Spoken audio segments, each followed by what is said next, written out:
চন্দ্রমল্লিকার cutting থেকে চারা তৈরি করতে অনেকেই আপনারা হিমশিম খাচ্ছেন।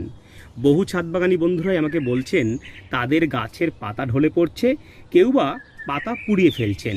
আজকের শর্ট ভিডিওতে আমরা 5টা সিক্রেট টিপস শিখব, যেটা অ্যাপ্লাই করতে পারলেই আপনার ছাদবাগানের প্রত্যেকটা চন্দ্রমল্লিকা কাটিং একেবারে চারা গাছে পরিণত হবে।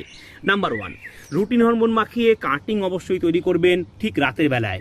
নাম্বার 2, সকালে, দুপুরে, সন্ধ্যা এবং রাতে 4 বেলা এরকম বরফ গলা জল কাটিংয়ের গায়ে স্প্রে করতে হবে। নাম্বার 3, কাটিংগুলোকে কিন্তু আপনি সর্বদাই এইরকম গ্রিন নেটের নিচে রাখবেন। নাম্বার 4, ব্যাবিস্কিন ফাঙ্গিসাইড 1 গ্রাম 1 লিটার জলে গুলে গাছের গোড়ায় সপ্তাহে একবার দিন। নাম্বার 5, বৃষ্টির জল যেন গাছের গায়ে কোনো মতেই না লাগে। এইরকম শর্টকাট টিপস রোজ পেতে সাবস্ক্রাইব করুন স্বাদের ছাদবাগান ইউটিউব চ্যানেল, ফলো করুন স্বাদের ছাদবাগান ফেসবুক পেজ। ধন্যবাদ।